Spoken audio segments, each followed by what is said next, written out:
Hi guys, welcome back to another video and to my second attempt at trying to build myself a custom shop Stratocaster. So I'm going to turn the camera around and show you what we've got to put together. Right then, inside this case, let's have a look. So there we go. I've always wanted a white Stratocaster, so this is what we've got.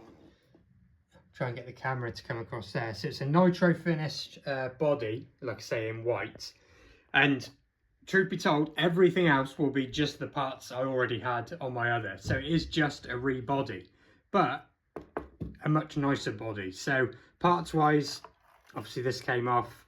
We've got fat 50s I decided to go for in here. That's already mostly wired from the last time. Obviously we've got to put in the bridge, the jack, get it earthed. Unshielded, I do have some shielding paint, but I'm going to leave it for now because I don't really think it's necessary.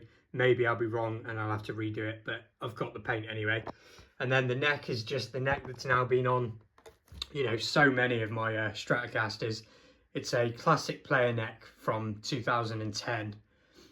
Rosewood now is back on the Mexican Strats, but this was kind of when they were doing really nice rosewood on the Mexican stuff. But the newer stuff I have seen looks pretty good as well. But we got medium jumbo frets on here as well. I did a bone nut for that a little while ago. And then the single line Clusson tuners. So we're pretty much going to be good to go. I've got everything in here. You know, my tremolo and all your screws and stuff like that. So let's get it on the kitchen table and get it all together. Alright then, so the first thing I'm going to do, I think, is just get the tremolo on. This body is pre-drilled to a degree. We've got the tremolo screws, we've got the hole for the earth wire. We don't have scratch plate screws, we don't have jack plate screws, but we do have the hole to, you know, bring in the hot and cold leads from the jack. And we do have the neck holes and one of the strap button holes. So we've got some holes to drill, but nothing major. And we're just going to see how well it goes together. You know, I haven't test fitted this or anything. So first things first, we've got the tremolo here. Just drop that in there. I know you're going to be in a static position, so you know there's not going to be a great deal I can do about that. And everything is lining up just about. It's not perfect though, I have to say. 5 of the 6 are good, but one of them's a little bit off. So let's just go for it, drilling the 5 in first.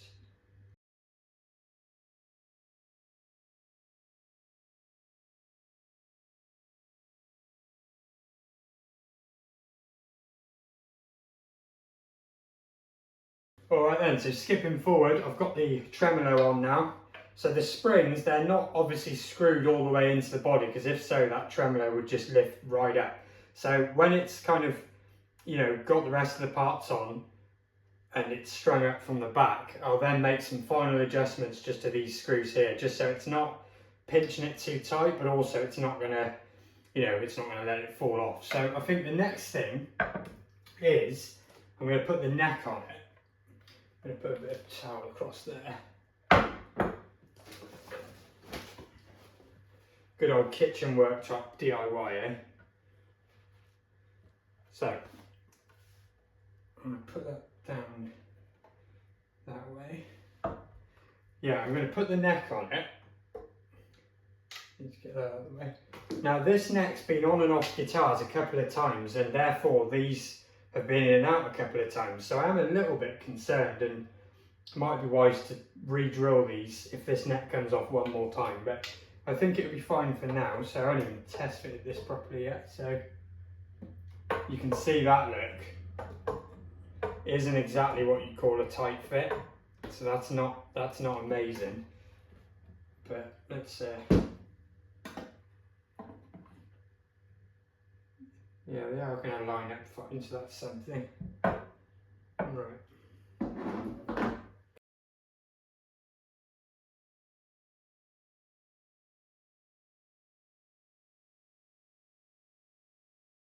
In terms of how tight do you want to have a Stratocaster neck, the answer is nothing like as tight as you think. I always go until there's a good bit of resistance, and then I get like the tiniest extra squeeze on, but I don't ever use my entire force. So that's fine. That's fine. And that's fine. So they'd be really easy to come off. You just need one sharp movement and they'd start coming off. But they're not going to come off, you know, then you don't need it basically screwed in as tight as you can go. You just don't need it. I've always done it like this, and it's always been fine. So have you got any kind of rattling?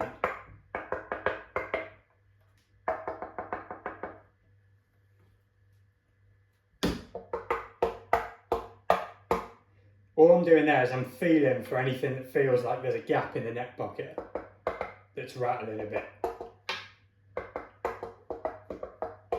But that feels as good as one as can be right now. So there we go. We have a neck on it. I think now what I'm going to do is put the neck rest out.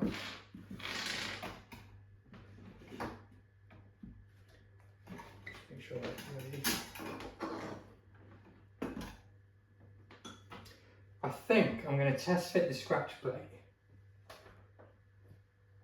and then screw the scratch plate down so we can start focusing on the wiring. I think that's probably a good idea. Make sure the right one goes to the right place. There's my ground under there. It's always the fun part, is feeding wires through holes. So we know that goes there. Here's my hot and cold jack leads. We know they go in this hole.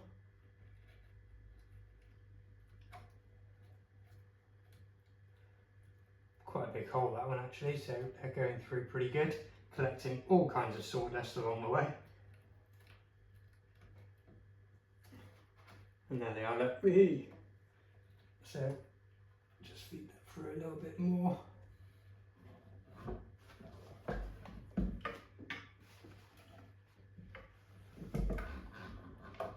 And then guide it down, and we should start looking like a guitar here. And that sits pretty good straight away. So let's get the scratch plate on. So I'm going to put a little bit of tape down and hope that doesn't rip the nitro up as we go.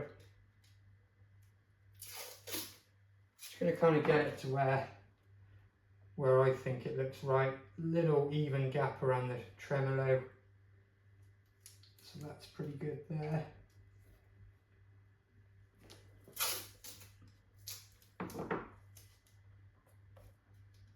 That's all pretty good there.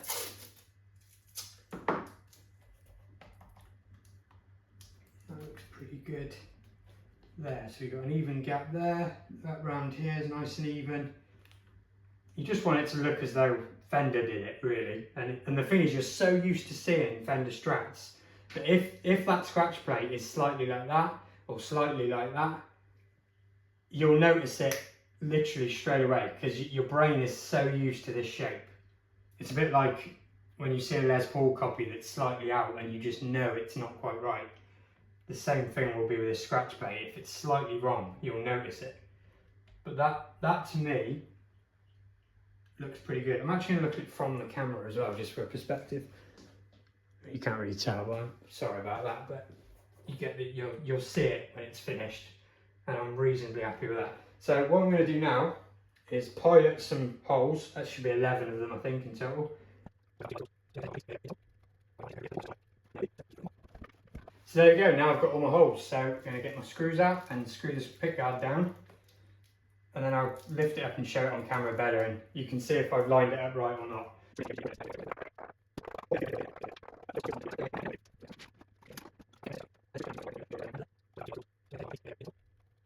Alright then, so they're all screwed in just without pinching it, and the scratch plate hasn't moved one tiny little bit, so that's good. Every single screw's gone down in a perfectly straight line as well, unlike a lot of Mexican guitars. So there we go, the scratch plate is now on, and you can see that no gap whatsoever anywhere. And I would say that, to me, looks pretty good. Doesn't look like it's in the wrong place. You can see the neck chipping just there. So the next thing I'm going to have to do is, you see this ground lead here. I don't have any holes here for the trem claw, so I'm going to have to drill that, and then I'll get that soldered up. All right then, so let's tackle this trem claw. So this is going to be a little bit tricky. Arguably I should have done this first, but I kind of forgot they weren't drilled. So what I'm going to do is just sort of mark up roughly where I want the holes to be. Yeah, 2 marks. Now go back to the Dremel and work my way up the gauges and kind of pilot a hole out for them to follow.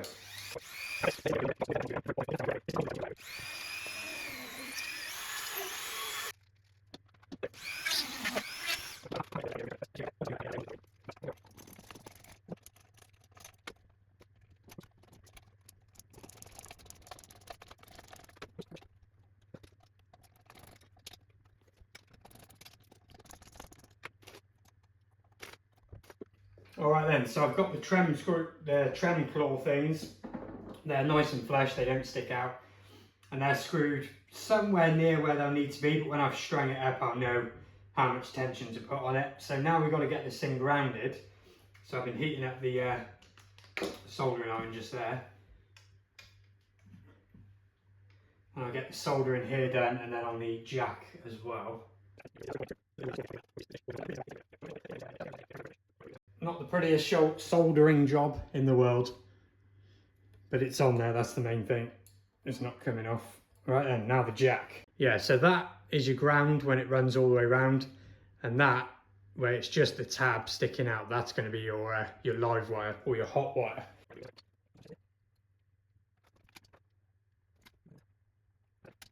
Decent enough connection on both sides, a bit big actually, but it won't get in the way of the jack lead. So there you go. Right then, let's plug it in and see if I've got any bad noises or the pickups don't work.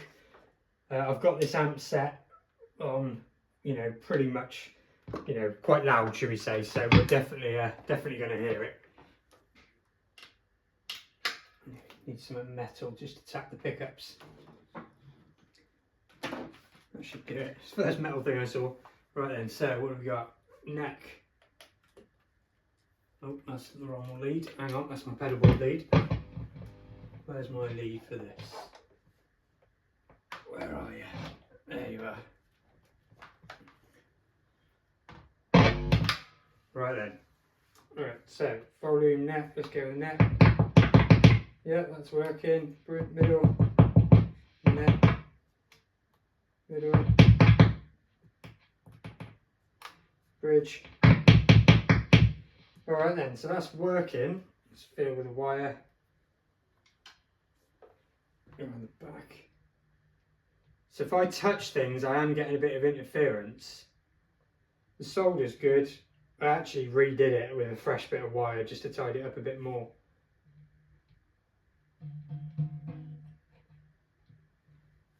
Is that because of the shielding paint? I did have shielding paint before.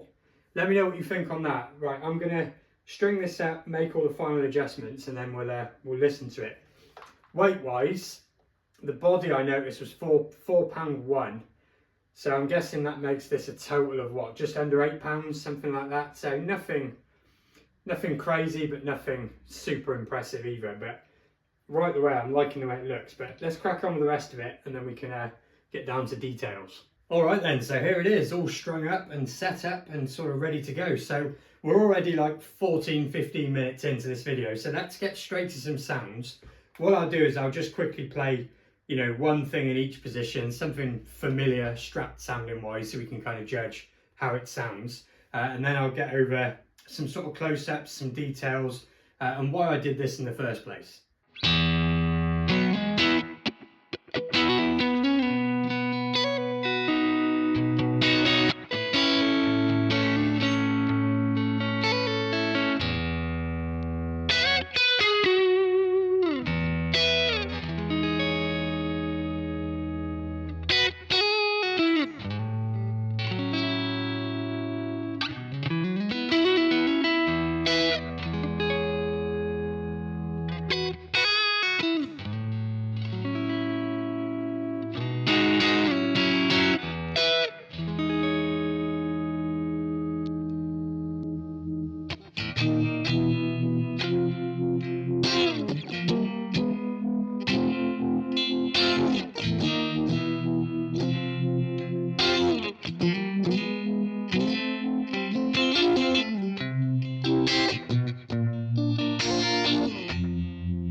All right then, so you heard a little bit about how it sounds. So let's kind of bring you in to a closer look at the finished piece, shall we say. So I'll put this here and hopefully you can see it because I can't see the camera. But the quality of the nitro finish and the check-in and everything, especially on like areas where you've got the edges, and there's a real cool bit somewhere, where was it? Sort of around here, hopefully you can see that, up around the edges where the check-in is and all that sort of thing. I think it's really, really cool, but I don't know how long it'll actually last, you know, as is the way, you know, nitro, not nitro, poly over the top, thin skin.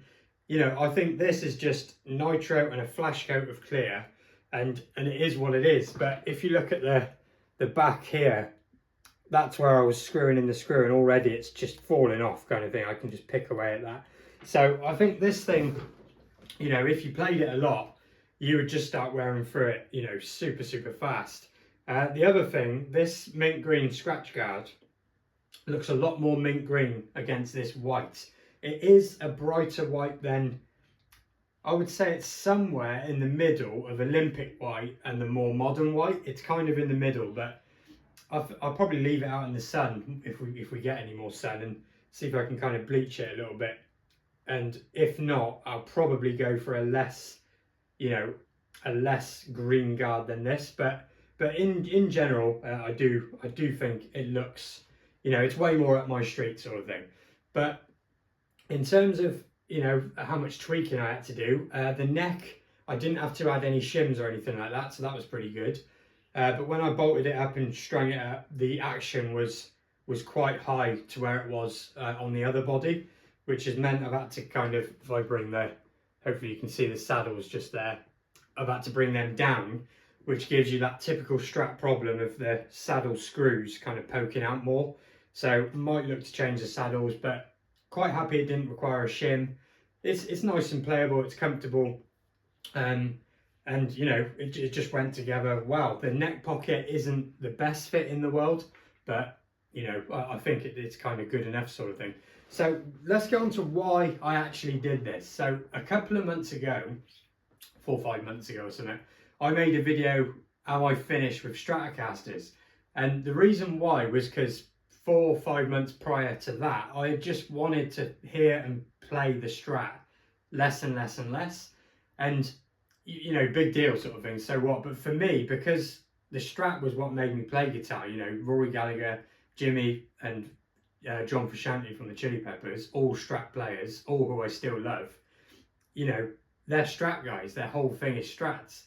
And for me then to not really want to play a Strat anymore was a bit funny kind of thing, and I kind of never let that go. It's just a weird thing. So I didn't like the relic job I'd done on it before with the black nitro, and I'd always wanted a white Strat, so I thought I'll just rebody this and see if that's going to make me kind of, you know, pull towards Strats again, because I've just been way more into the Gibson sounds, or in my case, you know, the Eastmans, the the PAF like humbuckers, the P90s, semi-hollow, Les Pauls, that has just been for me way more inspiring, and I just like it more. And already playing this, although I prefer the look of it, I'm pleased with how it's gone together.